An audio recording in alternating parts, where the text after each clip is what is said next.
So, did anything happen while I was gone after I did my last video? Is anything in the world of wrestling even remotely interesting happened? I'm not sure. I've been dark for a few weeks.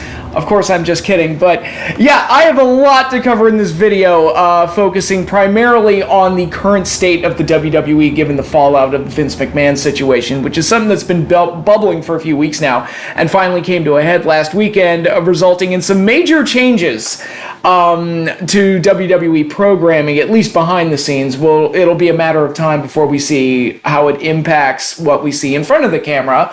But things got very, very interesting in regards to Vince McMahon, who has basically been forced into retirement, given the whole investigation situation about his sexual exploits, the biggest joke of which being that he apparently Vince paid significantly more for sex than he ever did for WCW, which is just both sad and hilarious. What was it that DBZ Abridged Popo said?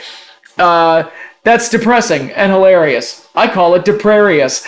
But in any case, so yeah, focusing on Vince for a second, before I talk about all the other changes that took place, focusing on Vince, my initial stance was, look, if these sexual exploits were with willing partners, and the millions of dollars of hush money that he paid to them was done with his own money, then it's weird and scummy, but it's not illegal.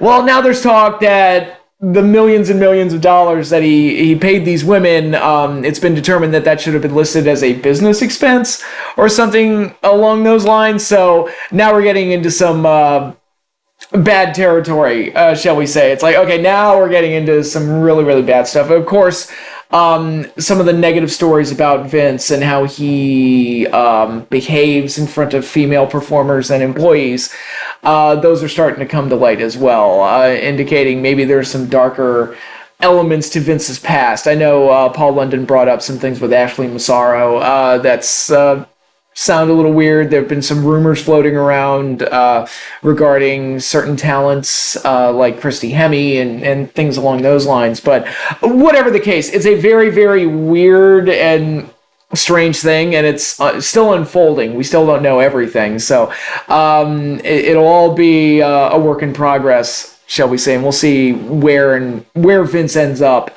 when this is all said and done, or if just him being into a forced retirement, which not everybody thinks that he's completely hands-off with the company. I don't know how he could be, being in it for so long. I mean, I'm sure he's probably got somebody's ear.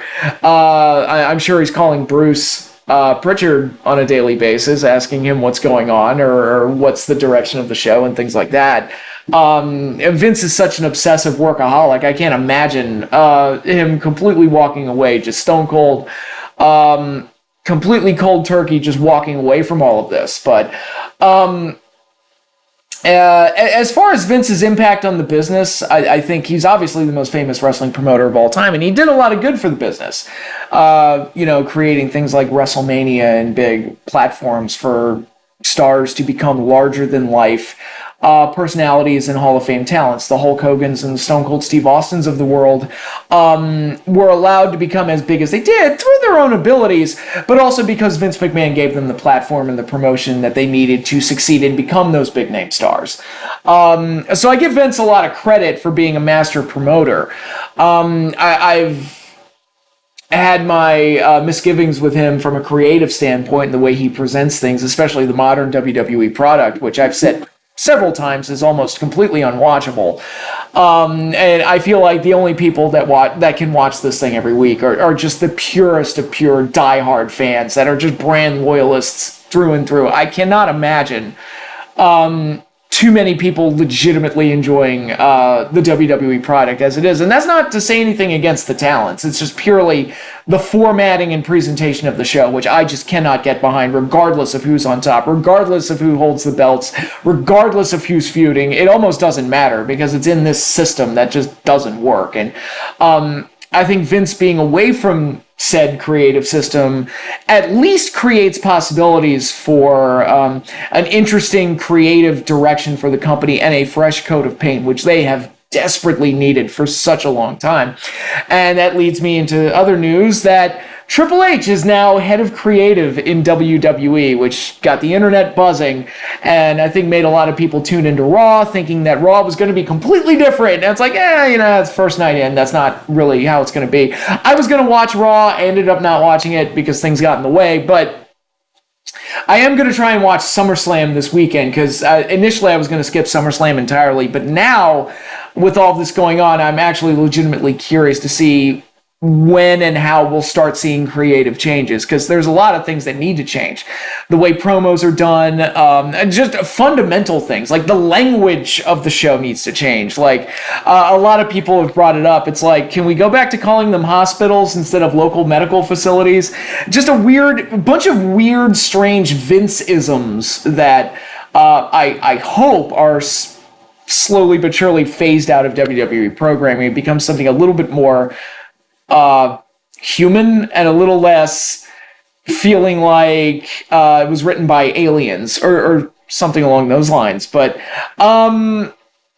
we will just have to see how all of that goes. A lot of people are pointing to Triple H's initial success with NXT as being an indicator that he has a strong creative mind for the business, but I remind everybody that a lot of that began with Dusty Rhodes, not necessarily Triple H. I think Triple H took on NXT as a huge pet project to show what he could do, but I do think Dusty Rhodes deserves a lot of the credit for what happened there. And, playing devil's advocate, I don't think Triple H deserves the blame for the fall of NXT, because what they did was they wanted to compete with, not compete, they wanted to straight up kill AEW, so they put this 2-hour show on Wednesday night, hoping to just kind of do away with any potential competition that AEW would pose to them.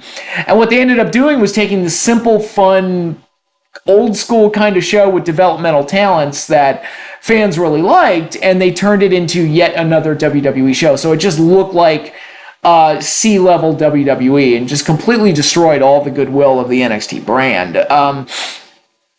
I've done many videos talking about how they took something so fun and so pure and they just had to expand on it and kill it in the process and kill the entire appeal of that show. So I don't think Triple H deserves all the credit for the rise of NXT, but I also don't think he deserves all the credit for the fall of NXT, because I'm sure if you had asked Triple H back then, his decision would have been to not go in that direction with the black and gold brand. But again, we'll have to wait and see. I'm hoping that we start seeing some positive changes. Now, one thing that a lot of people have talked about is the potential of talents going back to WWE, maybe leaving AEW, which will probably be a good thing for everybody if some of those talents leave AEW at this point, because their roster's way too bloated right now. I'm going to be talking a little bit about AEW, and their last few shows, including the Ring of Honor show, but for right now, let's focus on WWE. But, there's talk that certain talents like Johnny Gargano and Sasha Banks might go back to WWE now that Vince isn't in the picture. And if anybody could talk them into going back, I'm sure Triple H could do it. This is the guy that got Bruno to come back and work with WWE again after he swore for years he would never go back there. So, Triple H is the type of guy. He also facilitated the return of the Ultimate Warrior for the Hall of Fame. So if anybody could talk a fish out of jumping out of the lake and taking a walk with you, Triple H could probably do it. But again, we'll just have to wait and see. It is exciting to think about the possibilities of what the WWE could look like without Vince. It's also kind of scary because we're kind of in uncharted waters now. Again, assuming that Vince has absolutely no control over anything that happens, which again I find kind of unlikely. But it's very interesting. And once again, for right now, behind the scenes of WWE is more interesting than the on-screen product itself. Hopefully that changes over time. Additionally, we also have co-CEOs of the company, Nick Khan and Stephanie McMahon. A lot has been said about Nick Khan and how he's staging a coup to oust the McMahon family from their creation and take over the WWE, which entirely possible. I don't know too much about the guy, but again, it's interesting to see how things have shaked up so much with the decision. We all knew this was coming one day. It's a Band-Aid that had to be ripped off, whether it was through a scandal or him simply retiring or leaving the mortal world, which I don't know. Vince is the type of guy, it's like, he might outlive me. Who knows? He's such a unique character, to say the least. But again, those are changes that are being made, and we'll have to see how everything plays out moving forward. One thing that I hope happens, and this is more going back to Triple H, and I guess it relates to the business side of things as well, because Triple H has said in the past on that Stone Cold podcast that he would like for Raw to go back to 2 hours. One of my criticisms of WWE for years, probably close to 2 decades at this point, is that they have way too much programming. When you have a 3-hour Raw every week, a 2-hour SmackDown, a 2-hour NXT, and a weekly, or feels weekly sometimes, but a monthly pay-per-view event, which they don't call I forget what they even call them. It's like, fuck it, I've been calling them pay-per-views my entire life. I'm not changing now. But, when you have that much programming, expecting people to keep up with all of that is a Herculean task, and you're asking too much of your audience. And what they've done is they basically turned the WWE from exciting entertainment, and they've turned it into almost a chore. Like, if you want to keep up with all of this stuff, it's almost a chore to watch all of it. And one of the reasons why I decided to just peace out and walk away from it entirely, because I don't have the time to watch all of that stuff every week. Like, there are comparisons to be made to what Disney's currently doing with Marvel and Star Wars, which I'm going to make a video about that in a non-wrestling video of mine. But so be on the lookout for that. But for right now, let's keep it focused on WWE. So I hope that at the very least they take an hour away from Raw just to make it more digestible, because I've watched one Raw this year, and it was the post-WrestleMania Raw, which is traditionally like a complete freak show. That's the show you tune into. If you're going to watch one Raw every year, you watch the post-Mania show, because that's when all the crazy shit happens. That's when people debut. That's when they do a big swerve. That's when the crowd is absolutely insane. You always tune in the night after Mania.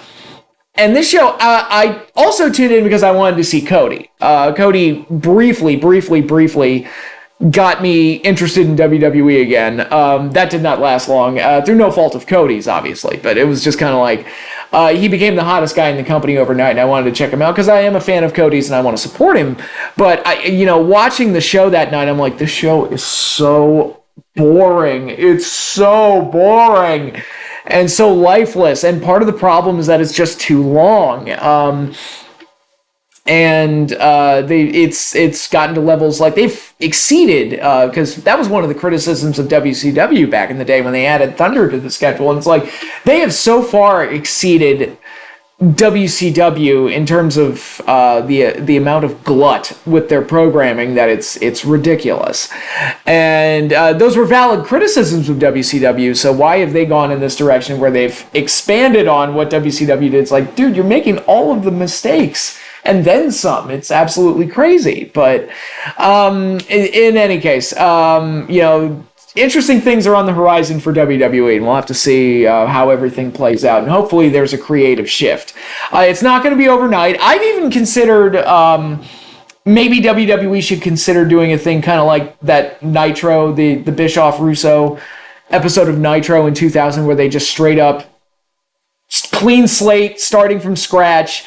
This is a new WCW. Part of me is thinking maybe they should do that with WWE and just create a fresh start and begin anew and move in a new direction from there. Or should they just introduce all of these changes gradually? I don't know. Which one do you do? I don't know. I'm not a creative mind that works in the wrestling business. I'm just a fan who's throwing ideas into the wind, because nobody that really matters is actually watching this video. But in any case, we do have SummerSlam this Saturday.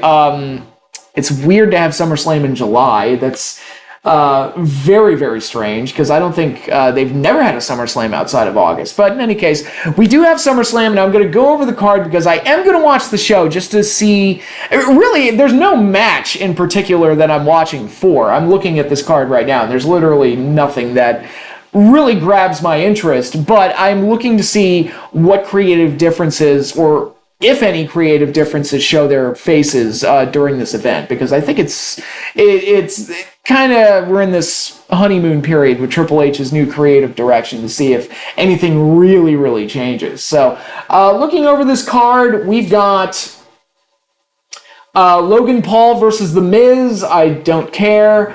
We've got Pat McAfee versus Happy Corbin. Please shoot me.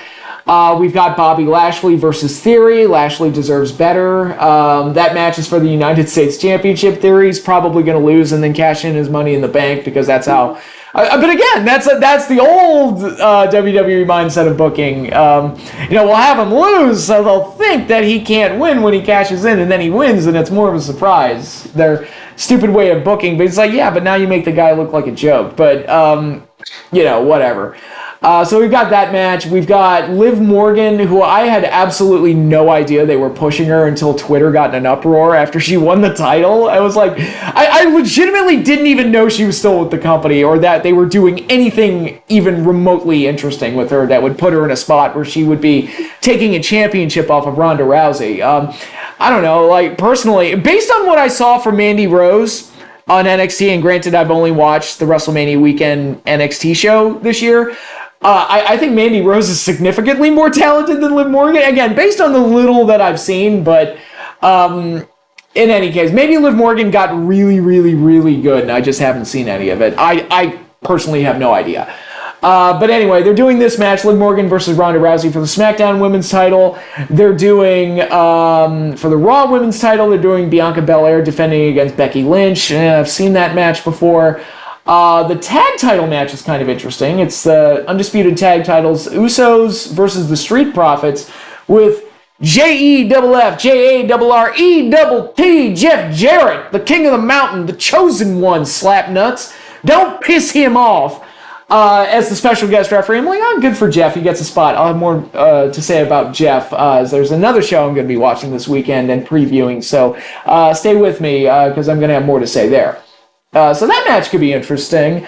We've got a no disqualification tag match with the Mysterios, Dominic and Rey, taking on the Judgment Day, Damian Priest and Finn Balor. I guess this is the new Judgment Day since Edge has been ousted from the group. That did not last very long, now did it?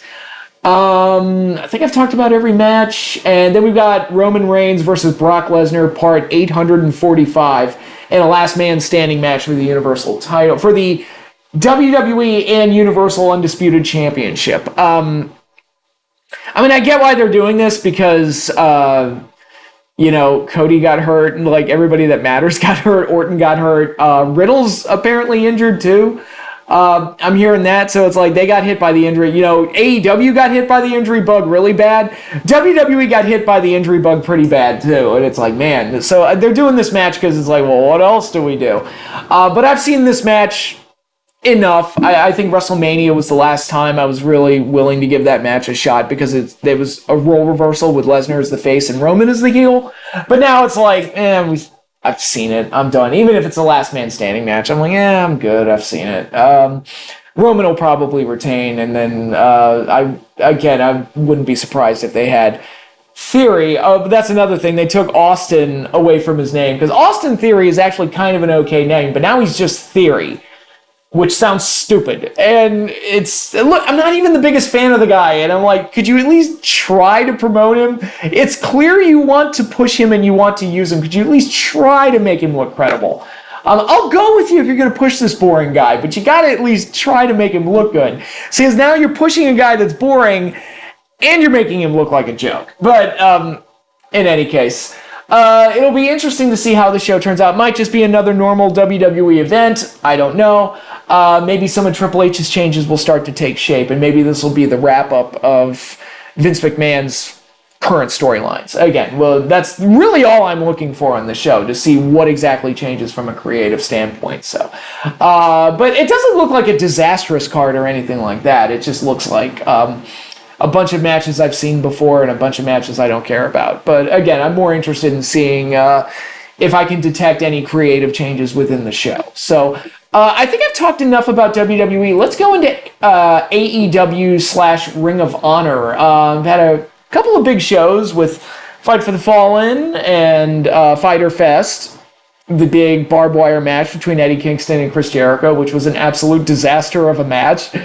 Completely terrible, beginning with the shark cage that Ty Conti couldn't open. And when I saw the Jericho Appreciation Society guys having to slip through the bars to get out of it because Ty couldn't get the cage open, I was like, oh, that's bad. That's one of those production things. It's like, man, you wish they'd like caught it or if they had anticipated it, or they knew what was happening so they could cut away from the cage and then just have the JAS guys show up in the ring. It's like the live crowd would have seen it, but at least the home audience wouldn't have seen it. It wouldn't have seemed as bad, but that match was an absolute fiasco. Some people complained that Jericho went over Kingston. I didn't care. It's okay to have the heel win once in a while, I think. But it was just, the match itself was just a complete disaster. And I was like, oh, dear God. Oh, dear. So that show wasn't very good. And then last night's Dynamite, I'm filming this Thursday night. Last night's Dynamite featured couple of big surprises, I think. Daniel Bryan lost to Daniel Garcia, I keep calling him Daniel Bryan. You would think I would, me being an internet mark, you would think that I would go for his older name, his original name, his non-WWE name, but it's like, God damn it, I said Daniel Bryan so many times. And it's so funny because that was one of the worst namings that WWE ever did, because they just took his indie name and they flipped it. It's like, that is so stupid. It's so lazy. Somebody showed me the first episode of Total Divas where Brie Bella introduced herself and mentioned that she was dating Bryan Danielson. I'm dating wrestler Bryan Danielson, who goes by Daniel Bryan in WWE. I'm like, say that out loud. In your head, does it not click that name sounds stupid? But anyway, the Daniel Bryan name is stuck in my brain, and I still haven't fully broken that programming. So, in any case, Bryan Danielson lost to Daniel Garcia in a bit of a shock, especially considering it was Danielson's return match after being gone from injury. It's great to have him back. We'll see if they do anything with Garcia. I think Garcia is a good technical talent. I'm not seeing anything personality-wise from him that would lead me to believe that he deserves any kind of a major push, but again, he's kind of unmolded clay at this point, so let's see if he can actually mold himself into something really, really good. But the big highlight of this week's Dynamite was the situation with the FTW Championship, which really caught me off guard and became like some of the most enjoyable wrestling I've seen in a while. I was marking out like crazy. Ricky Starks, who was a guy that I never really saw a whole lot in initially, because I did watch him in NWA where he won the TV title. And I was kind of like, he's kind of just an indie guy. I'm not really seeing anything. But the last few months, his promos have gotten so good, and the way he carries himself has gotten so good that it's like, oh my God, I think they've got something with this kid. And he looked like he carried himself extremely well during the match with Danhausen, and then the impromptu match with Hook, and then the promo that followed that in the segment that essentially turned him babyface and made him one of the biggest babyfaces in AEW, actually. So Ricky Starks, that guy is starting to look like money. And again, we're talking about the FTW Championship, which is technically a belt that doesn't count, and it is an unsanctioned title, even though there's real no difference between the unsanctioned titles and the sanctioned titles in terms of how they're presented. But in any case, this is like, if we're going to rank them, this is like third, fourth, maybe even fifth tier level on the pecking order of the card, and yet it was the thing I marked out for the most. And I think everybody involved in this came out great. Ricky Starks also had a great line in that promo where he said, I took this noose and I turned it into a tie. And it's like, man, this guy's good. This guy's really good. And let's, of course, talk about the new FTW champion, Hook. It was only a matter of time before Hook got a belt, because the way fans were reacting to him and the way he kind of captured lightning in the bottle is this, there's obviously some influences from his dad, Taz, being the little guy that's just suplexes bitches left and right. I also see a little bit of like a cruiserweight version of Goldberg there, and I was thinking, it's like, look, if AEW ever does a cruiserweight title, which I'm sure Tony's probably already had the belt made because they have too many belts as it is, I was thinking like Hook could be like the Goldberg of the cruiserweight division, where he just suplexes bitches and tears through them. And I guess the FTW Championship is kind of a way for him to do that. And I thought he came off great. And the pop he got when he came out, when Ricky Starks threw out the open challenge, was huge. And it was an excitement that, is rarely felt today in modern wrestling. And I could argue, I'm of two minds here. You could have turned this Starks and Hook situation into a storyline that ran into All Out, with Hook winning the FTW title at that show. It's kind of the argument with Goldberg. It's like, you could have done Goldberg-Hogan on a pay-per-view, but sometimes it's good to get that adrenaline rush on the live show and make people that didn't tune in, make them feel like they missed something. So I could also see that aspect to it too. So and I thought the way that it was presented, it came off really, really well. It was some of the most exciting wrestling television I've seen in a long time. And Hook looked great. Ricky Starks looked great even in defeat and cutting that promo. And then when Hobbs turned on him, I hated that motherfucker even more because Starks looked like such a star with the preview package that they did and the promos that he cut. And even in defeat, his post-match promo looked great. And then when Hobbs turned on him, it made Hobbs significantly more interesting because now he's one of the most hated fuckers on this show. And you've got a natural build feud there between Ricky Starks and Powerhouse Hobbs. And it's funny to me that it's like on one show, the most interesting thing in AEW, it's the low card guys. It's, Team Taz. Who cared about Team Taz like 3-4 weeks ago? Hook. Who cared about Hook when he first got there? But over time, Starks has turned into something. Hook has turned into something. And Hobbs now has a platform to turn into something because he's a guy that showed up and was a babyface initially before they turned him heel. And I was thinking, it's like, it's a pretty good, unique physical specimen there. He's built like a brick shithouse, and I'm thinking maybe they can do something with this kid because I like a good bruiser, and I kind of gravitated to Hobbs initially, but then they ultimately didn't do a whole lot with him. And there were times where I forgot he was even with the company, but now he's turned on Ricky Starks, and now we've got something. And it's like, all right, Hobbs got something he can sink his teeth into and hopefully give him a platform to shine. Ricky Starks is a babyface now, which seems to fit him because he's grown leaps and bounds from where he was a year ago. And Hook has an unsanctioned title, but a belt as kind of a payoff for him getting organically over, because his getting over was one of those happy accidents where the crowd just really took to the guy, and they've turned him into something. So I have a lot of misgivings with AEW programming, one of them being that they have too many belts. I'm going to talk about the trios titles in a minute, but that all came off really well, and it really shows like what AEW can do when they get the right characters in the right place and they do something exciting and creative with them rather than just having really long matches all the time, which is what they're prone to doing. Just have really long matches on TV every week, get those high star ratings, and that's enough to get people to care about the show. And it's like, no, not necessarily. You got to actually try and be creative, which they don't always do. And of course, I'm going to bash them for introducing Trios Championships, which is the most unnecessary thing. And granted, we all knew it was coming. We all knew they were going to do Trios titles. From the moment that AEW opened, it's like it's only a matter of time before they do Trios titles, because somebody really likes the idea of Trios titles. I don't know why. They've almost never worked in any company. You look at New Japan, you look at Ring of Honor, you look at... I'm going to rant about that in a little bit. Stay with me. It's almost never worked. The closest I've ever seen to having it work was in Lucha Underground, and that was when they only had trios titles. They didn't have additional set of tag titles waiting in the wings. And even on Lucha Underground, they had problems with people getting hurt and everything, and filling, 6-person tag matches would prove to be somewhat hard to do. So even on that show, that's the best trios division I've ever seen, and even that one suffered. And you look at the championships in Lucha Underground, the Lucha Underground World title, the Gift of the Gods title, and the trios titles. The trios titles was the poorest one of the bunch, I think. The Gift of the Gods became like the Money in the Bank championship and actually carried some weight. The world title was the world title and obviously was the main driving point of the show. And the trios titles was like something that they struggled to make matter, and they didn't always succeed. The first title match is one of the best things that Lucha Underground ever did, but outside of that, they struggled. And I think... and here we go again. They're having another tournament to crown another champion and give somebody another belt, which is like, I feel like every other week AEW's doing some tournament to crown some new champion for something.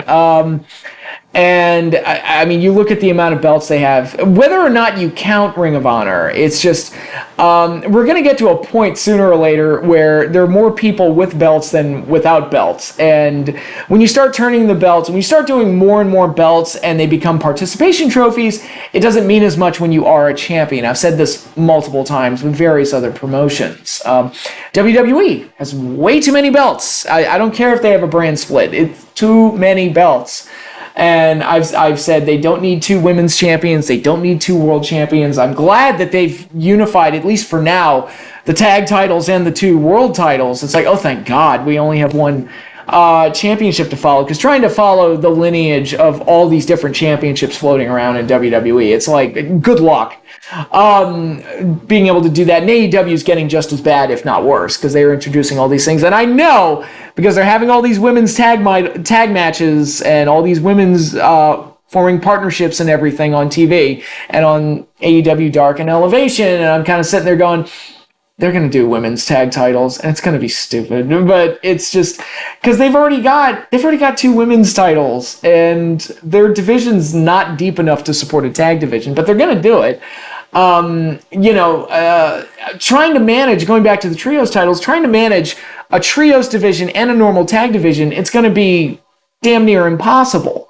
And the only thing they can do, my idea was, like, just introduce a third. If you want to do trios title matches, just introduce a third tag team championship belt to be defended in trio situations. Just do that, like and you can call it the Freebird tag title belt or something like that, as like an additional partner to defend in trio situations or something like that, just to keep less belts on the show. That would be my compromise, because I would be the one in creative going, it's like, we can't do this, we can't do this, we can't do this. Like, all right, if we're gonna do this, let's do it this way, so it's at least easier to follow. And it's, you got less people running around with belts.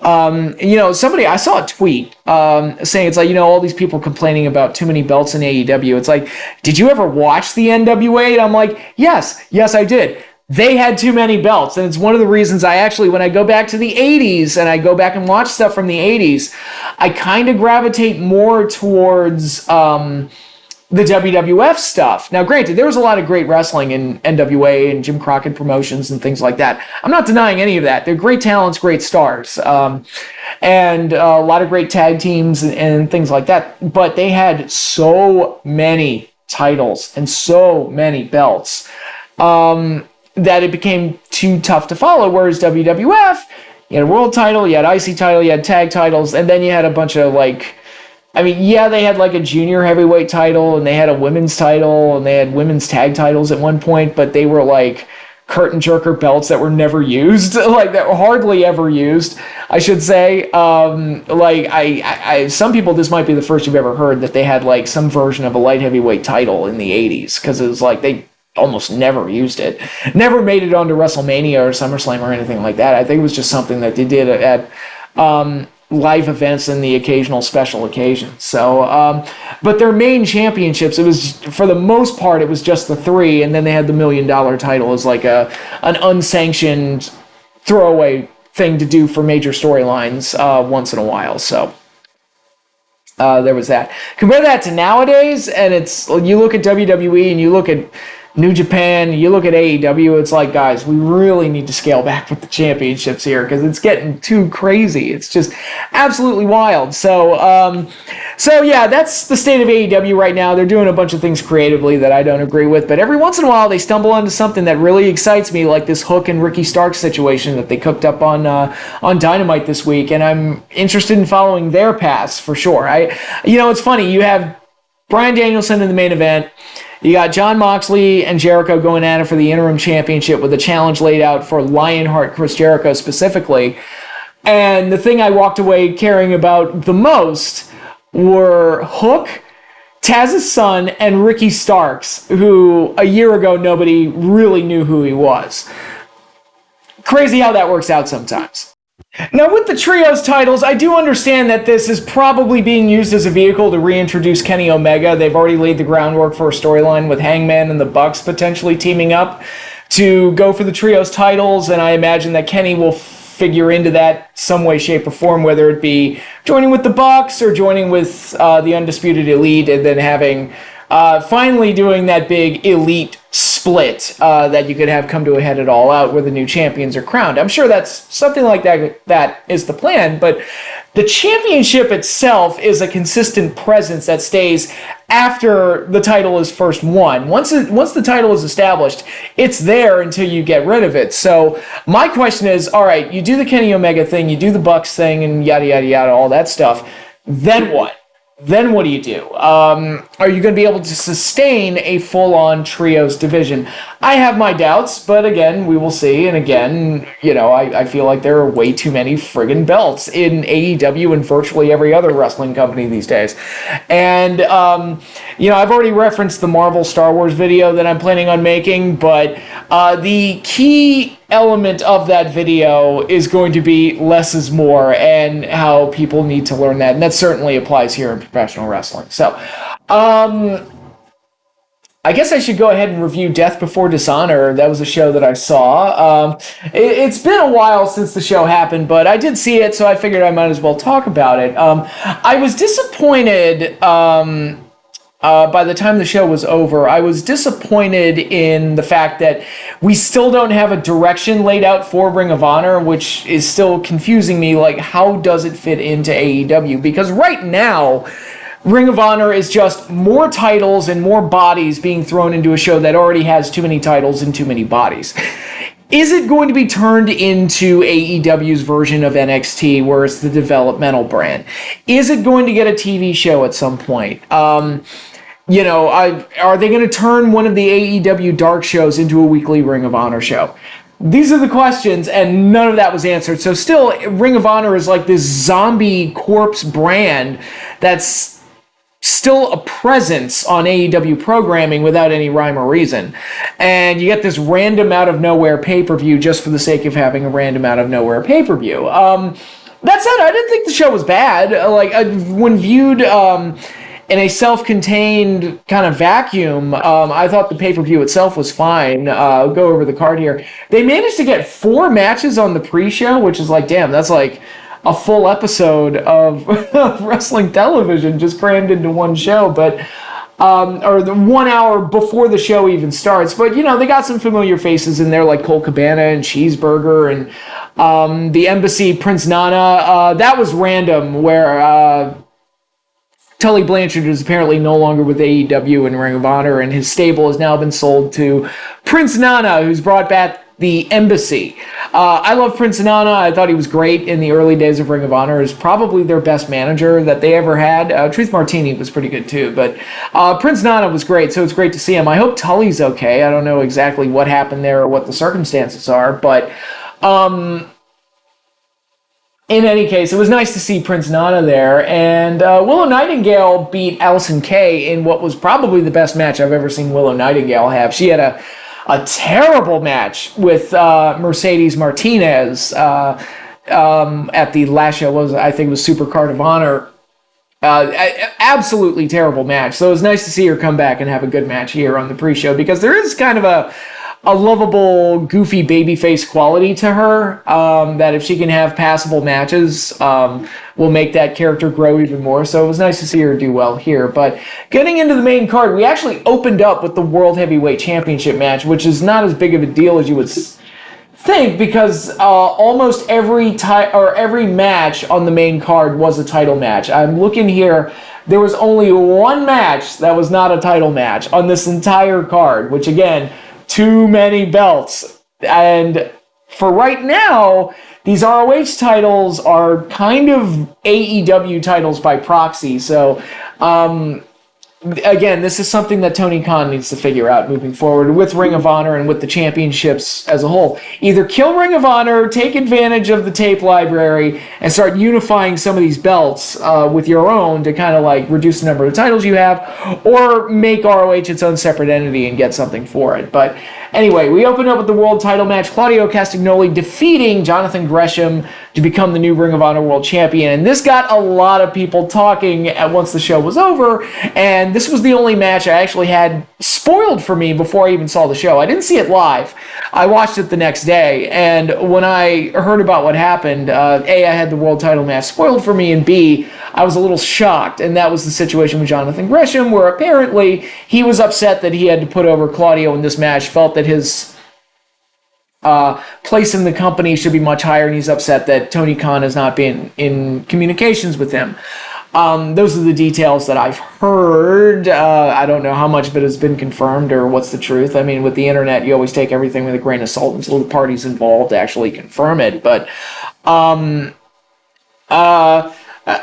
say this: if Tony hasn't been in contact with the Ring of Honor World Heavyweight Champion, that's not a good sign, and that's bad on Tony's part. I think Tony has taken on, again, less is more. I think he's taken on way too much for himself, and having a talent relations department would certainly help in that regard and how you avoid situations like this. Again, assuming that this all happened, and I think it did, mainly because when I went and watched the show, I couldn't help but notice that it's like, wow, Jonathan Gresham's got a bit of a sourpuss on his face right now, and it kind of leads credence to all the reports of what actually happened. Now, what I will say is that if Jonathan Gresham thinks that he's a top guy in Ring of Honor, or he should be a top guy in Ring of Honor, or whatever, I'm kind of like, I mean, he's the kind of, I'm not saying he's a bad worker or anything, but he's a guy that I feel like got the Ring of Honor title as kind of a courtesy. It's like, hey, thanks for being loyal while we're all dying here. And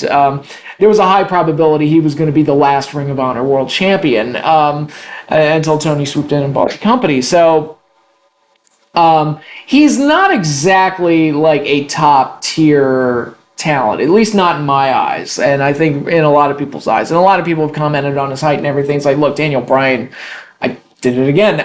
Bryan Danielson was World Heavyweight Champion in the WWE, so you can get around size. And he's a solid enough worker, but again, I'll go back to what I saw on Dynamite this week. I've never seen Jonathan Gresham connect with an audience the way Hook does, and I've never seen him cut a promo the way Ricky Starks does. Just to give an example. So, and he, I mean, if these reports are true, it's almost like he should be above Claudio, who was a big signing for them and is actually one that I actually agreed with, and I think it'd be beneficial to AEW and Ring of Honor, wherever you want to keep him. So to me, Claudio going over here was kind of a no-brainer. I know typically it's like, oh, ex-WWE guy beating the guy that's held the fort down. It's like, well, he hasn't really been holding the fort down. There's no fort. A Ring of Honor is just kind of this nebulous thing that's kind of hanging out in the middle of nowhere until they figure out something for it. And I think Claudio is going to have greater potential to bring people into Ring of Honor than Jonathan Gresham, at least at this point in time. I'm not saying that Jonathan could never become that guy, but if booking this match, he honestly thought he wasn't going to be dropping the title to Claudio, it's a little bit of delusion going on there. But again, that's my take. Personally, I'm trying to think of what Ring of Honor had going on before they closed, and I was like, I would have preferred it if Jay Lethal had just stayed as the last Ring of Honor champion, because I think Lethal would probably deserve that more. And, I'll talk more about Lethal in a minute, but the match itself was solid. I thought it was a good, solid match with Claudio winning. It's just kind of been tainted by all the internet nonsense that's been surrounding it. Very Austin Aries of Jonathan Gresham, shall we say. Again, assuming all of this is true. Next up, we had the Ring of Honor 6-man Tag Team Championship, because those belts needed to come back. I'm telling you, they absolutely needed to bring those belts back. And it was Dalton Castle and the boys defeating the Righteous to become the new champions, and I do not care. It's nice to see Dalton and the boys playing a role in the show and doing something, but this did not need to be a title match. You did not need to bring the 6-man tag team titles back, and there's just, I mean, if there's a championship that they can drop from Ring of Honor, it was the 6-man tag titles, and, they're doing this trios titles tournament. It's like, just unify them. You don't need 2 6-man tag titles floating around your company. Just unify them at this point. Then we had the ROH Pure Championship. Wheeler Yuta successfully defending against Daniel Garcia in what was a pretty good match. The Pure Rules matches, I think, offer something a little bit different. I'm not highly sold on Wheeler Yuta or Daniel Garcia right now. There's a lot of, again, unmolded clay with them, I think. And Wheeler, I kind of like. Somebody in AEW really likes him behind the scenes and why he's getting all the opportunities that he's getting, and I just don't see it. I don't think he fits in with the Blackpool Combat Club when you have Moxley and Kingston and Danielson, and then you have Wheeler Yuta, who's just kind of a dweeb. I don't know. I'm not the biggest fan of either guy, at least at this point in time, but they had a pretty nice match that took advantage of the Pure title rules, which I've always appreciated from Ring of Honor. So I thought this was a pretty solid match and a good showing all around. Then we got the Battle of Brothers, the Luchador Battle of Brothers. Rush defeating Dragon Lee in what was probably one of the more action-packed matches on the show. Was overall pretty good. And hey, there was no title involved, so it was able to stand on its own merits without forcing a championship on the situation. And then Rush turned around and had a pretty good match with Moxley on this week's Dynamite as well. So maybe the Rush signing turned out to be a pretty good one. Then we got the ROH Women's Championship, Mercedes Martinez defending against Serena Deeb in what I thought was an okay match overall, with an ending I disagreed with. I felt like Serena should have gone over here. I think she's one of the better workers that AEW has for the women's division.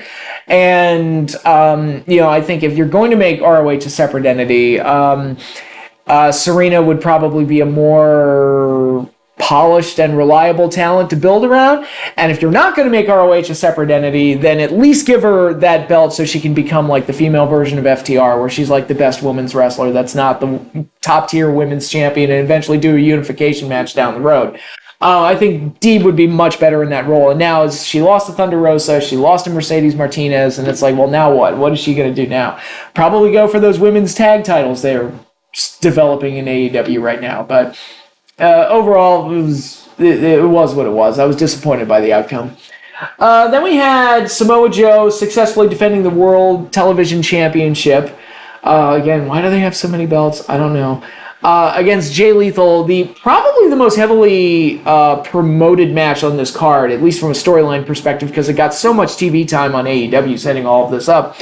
And I've made it no secret, I'm not as impressed with Joe as I used to be. I think he's lost a step or two. I don't think he's quite as cool or as interesting as he used to be. And I just don't, he's a guy, I just don't see it anymore. Unless he has some sort of major reinvention, like a broken Matt Hardy level reinvention, I don't see much in Joe these days. That's my personal opinion. But what I liked about this match was how it was shorter than most of the other ones. It took advantage of the build-up with Satnam Singh playing a role at ringside to potentially help Jay Lethal.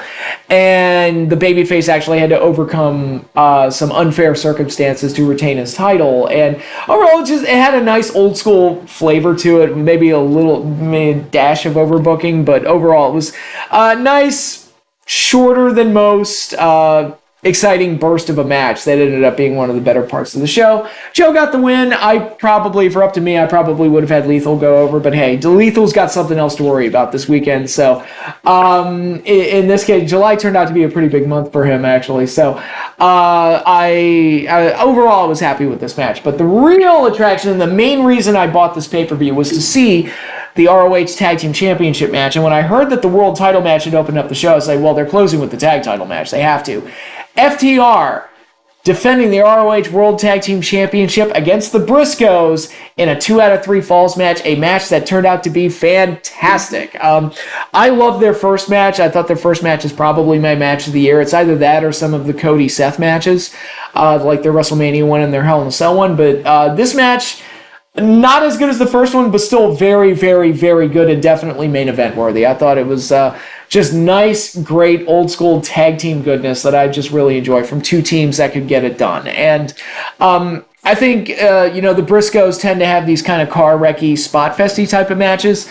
I think putting them in there with FTR lets them do something a little bit more traditional and something that's a little bit more substantial. And that finish was also pretty sick with the the pile driver off the top. It was great. Just overall, just a very, very good tag team match and the perfect choice to close out. And I think FTR, if they've got to be considered the best tag team in the world right now. I mean, no one else is quite on their level. Maybe the Usos, maybe, but I haven't watched what they've been doing lately, so who knows? FTR is great, and they should be set up to, look, they're AAA champions, they're IWGP champions, they're ROH tag champions. It's like they should be set up on a path to win the AEW tag team titles back, for sure. And get just, look, if you're going to have all of these belts, at least do something cool with it, like having FTR collecting tag team championships like Thanos with the Infinity Gauntlet. Just make that happen. Just do it. So overall, I was very happy with the main event. I thought it was very good and probably worth the price of the admission for what was an otherwise solid pay-per-view. There was nothing outwardly terrible about it. I wouldn't recommend the show unless this tag team match had happened, because the main event is definitely worth checking out. But overall, it's a solid show, but they really need to figure out ROH's place in the wrestling landscape and how it connects to AEW, because that's something that I was hoping would be answered on this show and wasn't. So the future of ROH is still up in the air, and I think Tony needs to get something nailed down there. All right, let's wrap this up with one more show to preview, a big one that's happening and one that I'm actually going to be watching this weekend. Initially, I wasn't going to, but god damn it, that docu-series they've done has been so good. It kind of roped me in, and I was like, okay, hashtag, it's still real to me, damn it. I'm going to check it out, and that's Ric Flair's last match presented by Jim Crockett Promotions. So this is going to be Ric Flair's, 10th retirement match or whatever, but this, the older he gets, the likelihood of it being Flair's final match increases. So they're selling the match on this being Flair's, or selling the entire show on this being Flair's retirement, and they've done this amazing docu-series setting up issues with Jay Lethal and Jeff Jarrett for this tag team match. With Jay Lethal training Flair for his last match and then asking for a spot on the card, and Flair calling him an open, what did he call him, like a first match guy, an open match guy, which is remarkably insulting to somebody who trained you for this special thing that you're cooking up here. And Jeff Jarrett got involved because the show's going to be in Nashville, so there's a natural connection there. And the promos and the videos that they've done hyping this thing have been stellar. So good, in fact, that it was like, all right, you got me. I have to check it out. Now, you look at this card, I mean, it's a one... not even a match, because we didn't even know what the match was until a few weeks ago. It's a one attraction thing. We're going to see Ric Flair's retirement. So you don't really have to try with the rest of the card, but I'm looking at this thing and it's like, man, they went all out. I mean, this is for an indie card that they really didn't have to put that much effort into. This is a really, really interesting and fun-looking card overall. So I've got the full thing pulled up here. You've got a bunkhouse battle royal, which that's about as NWA as it gets. Participants include Adam Priest, Big Damo, Brian Myers, Bully Ray, Crimson, I didn't know he was still working, Crowbar, nice to have you back, Gringo Loco, Cowboy James Storm, sorry about your damn luck, Cal Harrow, Commander, Ricky Shane Page, that's a weird name, Sinbody, Wolfie D, and more participants to be announced. I mean, again, it's classic NWA. A bunkhouse match, is synonymous with classic NWA. So this is cool to see. And that's really one of the aspects of this card that's so interesting. You got AEW involvement. You've got Impact Wrestling involvement. You've got MLW involvement. I mean, there's so much going on here. So many people involved in this thing, NWA involvement. It's nice to see all these people come together for this, what is ultimately a tribute to one of the greatest legends in the history of the business. So we've got the bunkhouse match. We've got Ren Narita versus Yuya Yamura. Not overly familiar with those guys, but I have seen them, so you get a little bit of a Japanese flavor on the show as well. Davey Boy Smith Jr. taking on Killer Cross. I assume Scarlett Bordeaux will be with him, which is always nice to see. And I was like, man, this could be a nice power match. I think Killer Cross is somebody that the fact that he's not in WWE or AEW just baffles me because he's got star written all over him. But then we've got this interesting little tag match here. The Von Erichs, Marshall and Ross, taking on the Briscoes, Mark and Jay. So, battle of brothers, two teams of brothers. And again, with some ties to classic wrestling given the names. One, the actual family lineage of the Von Erichs. And, the Briscoes, you think of Jerry Briscoe and his brother. So, even though there's no direct ties there, the name just invokes those memories. Then we get another tag team match. The Wolves, Davey Richards and Eddie Edwards, taking on the Motor City Machine Guns, Alex Shelley and Chris Sabin. Another tag team match with NWA flavor to it. The Rock and Roll Express, Kerry Morton and Ricky Morton, so father-son team, I believe, with Robert Gibson in their corner, taking on Four Horsemen representatives, Brian Pillman Jr. and Brock Anderson, so the son of the Horsemen, and Arn Anderson is going to be in their corner. Maybe Arn and Flair have amended their damaged relationship, because I'd understand they had a falling out, so maybe they patched things up in preparation for this show. But again, has a nice old school kind of flavor to it, which is cool to see. Now look at this. We've got a four corners match and a four-way match. I'm not sure what the difference. Maybe one is elimination and one fall to a finish. I'm not sure. But first one is Alan Angels, Jonathan Gresham. Oh, he's Nick Wayne, who I don't know who that is, and Konosuke Takeshita, who's been making waves in AEW lately. The other one is Bandito, Laredo Kid, Ray Phoenix, and Taurus. So that's going to be a strictly luchador one. Then we have a three-way match for the Impact Knockouts World Championship. Jordan Grace defending against Deonna Purrazzo and Rachel Ellering. Again, more NWA ties there, given Ellering's involvement. A singles match for the Impact World Heavyweight title. Josh Alexander defending against Jacob Fatu. And our main event, the star attraction of the show, Ric Flair's final match as he teams with his son-in-law, Andrade El Idolo, to take on Jay Lethal and Jeff Jarrett. This is, as far as indie cards go, again, all they needed was the Ric Flair match. They didn't have to try that hard, but I'm looking up and down at this card. Maybe there's a few too many tag matches or so, but it's like, man, they really went all out to kind of give the best card they possibly could for this thing. So it is exciting. I imagine Ric Flair will be laying down on his back looking at the lights by the time the final match is over. But the animosity that they've put into this thing between Jay and Jarrett and Flair has been great. The contract signing segment that they did was really, really intense. It's classic old school wrestling done in a new school manner, and I think it worked out very, very well. Now, honestly, looking at the story, I'm actually on Jay and Jeff's side, because what Flair did was, that's a dickhead move what he did. And it's like, yeah, you caught it in the butt this time, didn't you, old man, getting jumped in a parking lot and getting busted open hard way. But I don't know what we can expect from Flair here. I imagine he'll try to do as much of his trademark stuff as he possibly can, and I think Andrade will be carrying most of the load, hopefully. One would hope. And then on the other side, you've got Jay Lethal. I don't know what kind of shape Jarrett is in these days, but he can. I imagine Jeff could probably work a tag match okay, especially when he's got Jay Lethal as a partner. So I think the match will be fun, it'll be entertaining, it'll give people exactly what they want out of a farewell match to Ric Flair. Maybe, I don't know, I was thinking Flair would lose here. Maybe Flair will go over. I don't know, he is a traditionalist though, so again, it'll be interesting to see.